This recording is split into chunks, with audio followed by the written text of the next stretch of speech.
now in third in the AFC North, still in the playoff hunt with the wild card expanding to 3 teams this year. But tomorrow they could be farther back. Their game's at 3:40 p.m. Eastern in Pittsburgh.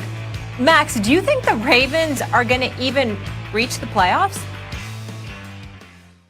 Yeah, I think they will. If you look at their record, the only game where you go, they're going to lose that game is the Steelers. They have a pretty soft schedule, not record, schedule. They have a pretty soft schedule coming up. And I look at them and I think they have a good chance to win 10 games. Like, let's not forget, this same, because that could have lasting effects. I just mentioned Cam Newton. Took him several games to get back, right? Like he had brain fog or whatever it was. Assuming that they get back to what they were. Guys, think of what they did to the Browns, first game of the season. Like, they can play on both sides of the ball, and even if if the league has somewhat figured them out on offense, or their offense has taken a step back, they can still play defense. I expect the Ravens to win at least 9 games, maybe 10, and I think 10 gets them to the playoffs. I think they'll lose. I think they'll win 9 games. I don't think it'll be enough to get them to the postseason. I don't like the way that they've looked. And by the way, are we just going to summarily dismiss the Cleveland Browns? Stefanski's doing a damn good job. They're 8-3 on the year. Baker Mayfield's not really turning the ball over. Their defense is playing well, and they've got one of, if not the best running game in football. They're not Derrick Henry, but Nick Chubb and Kareem Hunt are absolutely positively no joke. And dare we say, Jarvis Landry looked good. At least this last Sunday, he looked pretty damn good without Odell Beckham Jr. on the other side of the field. So I'm just looking at it from the standpoint that we can't summarily dismiss Cleveland. Pittsburgh obviously is there. The Dallas Cowboys, as horrific as they've been defensively, let's keep in mind they're really porous against the pass. What is the Baltimore Ravens' number one problem? Throwing the damn football. That's not what Lamar Jackson and them have done best. They've got the 31st ranked passing attack in the NFL. It is entirely plausible that they'll win 9 games. But with Indy, with Cleveland, with Miami, it's also plausible that it ain't going to be enough. And that's what I foresee happening. I think the Ravens end up making it. I think, listen, this team, I think, finds a way. I know I don't think they're going to beat the Steelers, but I think after that, I side with Max. I think they have a pretty soft schedule. They can take advantage of. I think they beat the Browns. I think they have they got the heads up against the Colts, right? So they're going to be in a chase with that of trying to just match wins with that. But this is a good football team. Don't forget Williams and Calais Campbell, who have both been out. Brandon Williams and Calais Campbell, who have both been out for that Ravens defense the last few weeks. Those guys coming back, and again, I don't know with the COVID if they play this week. I don't even know who's in, who's out at this point. But as they come back to the fold, this will be a much better defense that will continue to push and press teams that I think has been lacking the last couple of weeks. Again, offensively, they got to figure it out. I think Harbaugh does a good job of getting this team rallied towards the end of the season. I think ultimately they make that push and get in. Stephen A., you brought up something that I've been wanting to mention about Baker and the Browns. Baker has limited upside. We can see that. But you're right. He plays better without Odell. And Odell is a baller. Odell is a great player in his prime. This is what I was saying when I originally said the Browns should trade Odell. It's Baker and Odell don't mix. You got to separate those two so they can both have success. But you're right. The Browns on offense look better without Odell, which is insane. They need to separate Baker and Odell. Let me say this. You know why the Browns look better? Because Chubb got healthy. That's why their offense looks better. Hey, but you don't even have to have the conversation about Mayfield at this point. When Nick Chubb came back in that offense and Callahan with that run game, that's a totally different football team. OBJ, Landry, whoever you want to talk about, the bottom line is they can run that rock, and that makes everybody susceptible on the back end. So why are Landry's numbers coming up? Why does Mayfield look better? Because Chubb's back in the action. Make no mistake about how that offense runs. One guy, Nick Chubb. Don't miss the name because that dude's what's driving that Cleveland Brown train. With Kareem Hunt, that's tough. Hey, very tough. Yeah, Jeff, we have like 20 seconds left. Real quick, yes or no? I asked the guys earlier, do you think the Eagles need to clean house? I think they're going to end up getting rid of their GM and potentially coach. I think when you look at the roster, they're just lacking. I don't think Carson Wentz is a throw. I think with the number he has, I think you keep him around, rehab him, and get him back playing to the level he was a couple years ago. All right, that'll do it for us. Stephen A., I hope you're not on the struggle bus tomorrow with your B list. Goodbye, everybody. 3:40 Eastern, the third postponement game after Ravens players said Monday they did not want to play Tuesday because of safety concerns and corresponding schedule changes. The Steelers' Week 13 game against Washington has been moved to that Monday, and the Ravens' Week 13 game against Dallas has been moved to that Tuesday. Running backs J.K. Dobbins and Mark Ingram are eligible to play Wednesday, but 13 Ravens players, including Lamar Jackson, will remain on the COVID list, a source telling our Adam Schefter. On that note, we bring in our quarterback, Dan Orlovsky of NFL Live fame and Get Up and many other programs. Dan, good to see you. Max, you're up first, though. What impact is this going to have on the season? First of all, it must be windy where Dan is. Dan, you outside somewhere? Yeah. What's going on with this? I was thinking about that myself, man. Yeah, I was thinking the jacket. What's up with that, Dan Orlovsky? I purposely didn't wear a tie. I didn't wear a tie on purpose just so I didn't have to go on national television and get embarrassed by another grown man having me to tell me having to fix it. Get it. I get it. I don't understand. All right, well, it's, okay. Prevent defense. Molly, I think the Steelers actually benefit from this in a weird way.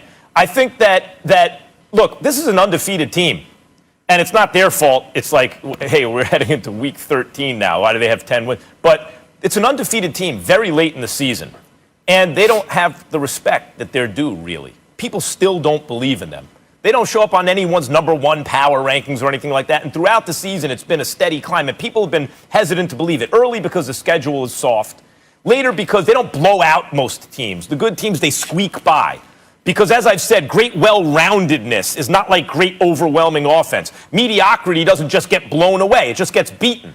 And so when we look to their wins and use them as measuring sticks, well, the Steelers only beat this team by a field goal, that team by 6 points, whatever it was.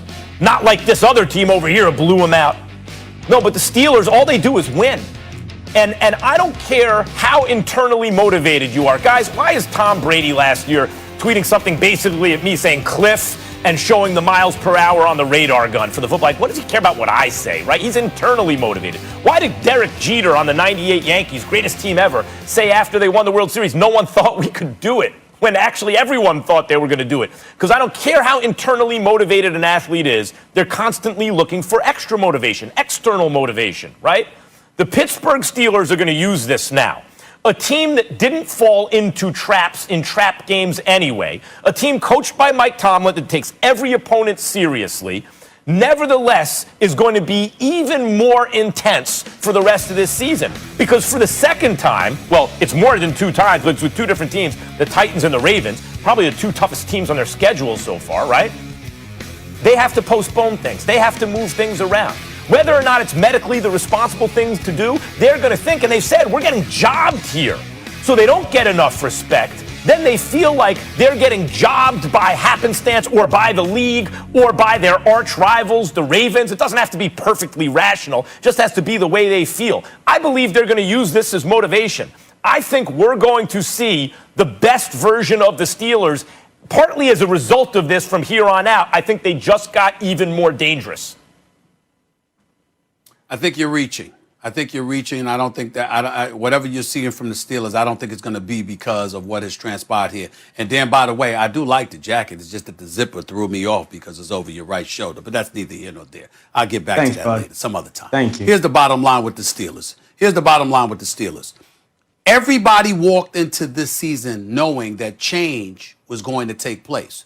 Like, it wasn't the September, if you remember the September 11th attacks in 2001, obviously the Super Bowl, ultimately the date was moved back or what have you, if I remember correctly, and they really haven't had postponements to their schedule since that time. We understand how sticklers the NFL is in terms of keeping things on schedule, but they came into the season knowing that changes were imminent. Week 4 with the Tennessee Titans, the multitude of things that they had to do with the New England Patriots because of the number of folks that ended up testing positive. With the Baltimore Ravens, the Steelers might be incredibly frustrated, but they might be incredibly frustrated because the games keep being moved back a day here, a day there, a day there. But you can't blame anybody. When you look at the Baltimore Ravens, I mean, every single day, there's an additional positive test. So the Steelers might be perturbed. They might be a bit annoyed. But in the end, ultimately, what you have to reach the conclusion of is that, again, we're going through a global pandemic. We're seeing cases spike all over the country, particularly during the months of December and January. People are incredibly worried about how worse things are going to get. And the NFL hasn't been able to escape that reality. They already canceled the Pro Bowl, okay? You know they anticipate the possibility of having to move the Super Bowl back. They know that that stadium is going to be, Raymond James Stadium, whatever it is in Tampa Bay, is going to be available.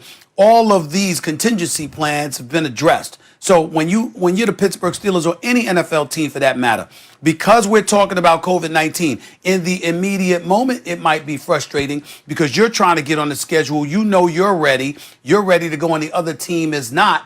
And you understand that there's some blame to be pointed in their direction because a few individuals may have been irresponsible. But in the end, because it's COVID that we're talking about here, where you have people testing positive at times and they don't even know why. They don't know what they did. They were wearing their masks. They did engage in social distancing. But who knows? They might have touched the surface. They might have been in an environment where it was airborne. You don't know what the hell is going on. And I think ultimately, at the end of the day, that's the conclusion people will reach once things subside. So I don't think this is going to have an effect, positive or negative, on the Pittsburgh Steelers. I think what you see from the Pittsburgh Steelers is what you were going to see anyway, whether there was a delay or not. I do not believe that it's going to be because of this, that somehow their motivation is elevated to a point where we're going to see them take something to another level. They're already undefeated, for crying out loud.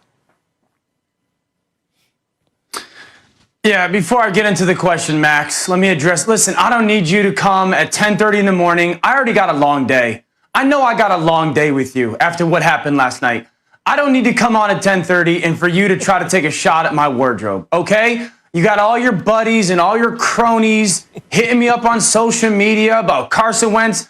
I know at 11 o'clock when I got to come back on and talk about the Eagles and Carson Wentz, my hands are full. So the last thing I need is for you to take your shot at my jacket, okay? It's a free jacket. I want to wear it. Now to the question. I think there's really two big ramifications with what's going on in this game. One, this is really, really damning for the Baltimore Ravens. I mean, this is a team that's the number 8 seed in the playoffs, and their chances of winning this football game are less than 1%, less than 2%. I mean, so you're talking about a team that, because of COVID and because of the rules and the protocols and the constant postponement of the game, that they're going to be without some really key players. They're going to lose this football game sitting at 6-5, and now likely going to be sitting at 6-6 as the 8th seed, which is going to be a huge game. I mean, we're talking one game could be the difference between not just getting the 1 seed and winning your division, but getting into the actual playoffs. And so this game is going to be a huge mountain for them to climb afterwards to try to get back into the playoff race, because you're talking about Las Vegas and potentially New England being back into the picture because of it. And the second thing that I think of is this. This needs to be, in many ways, a warning sign or because I sit back and go, okay, maybe in week 11 or week 12, to the Baltimore Ravens, who might not be one of the glamour teams of the NFL, I don't want to say that, but like a team that's expected to win the Super Bowl this year, it might be somewhat easier to postpone this game. But what happens if it's week 16 or week 1 of the playoffs and it's Patrick Mahomes? And there's this constant, okay, Monday there's positive tests, Tuesday there's positive, Wednesday, are they just going to constantly push playoff games? What happens if it's Aaron Rodgers and the Green Bay Packers? So this needs to be a really big moment for the NFL to go, how can we learn to better protect ourselves when we get into a moment where these games can't just be pushed 3 or 4 days because of the competitive advantage and disadvantage of win or go home scenarios. And that's the playoffs. So this is huge for the Ravens, a huge detriment for the Ravens, but also the NFL needs to learn from what has happened over this past 10 days with this game and make sure that they are ready, or a proactive setting playoffs. I appreciate what you got. Like, I hear you, Dan, and your focus on the NFL or Stephen A. on the Ravens or whatever you guys want to say is fine, but that just goes to my point. The Steelers are going to look at this like this. Everyone's talking about the NFL or the Ravens. This is about us. we're undefeated. There is one undefeated team in football, and it happens to be a team who's tied for the most Super Bowl championships in history. And it took the Patriots a whole, the entire dynasty to finally even catch the Steelers for Super Bowl titles. They're like, hold on, time out. We're a national brand, one of the greatest franchises, you could even argue the greatest franchise in the history of the NFL. We're undefeated this late into the season. They spanked the Browns. They beat the Ravens. They beat the Titans. They had their bye week moved. They had their mini bye week erased. They may have to play an extended season. They didn't do anything wrong, right? They didn't, nothing that they did or nothing that happened to them that extended any of this. They're going to be sitting there with a giant chip on their shoulder. I think it motivates the Steelers. I think that's what this is going to wind up being about. All right, we're leaving it there. Baltimore 6-4, meanwhile, one game out of the final wildcard spot in the AFC. Feisty Dan, I like it, Dan. Do you? Got your back always, you know this. When we come back here on First Take, plenty more to dive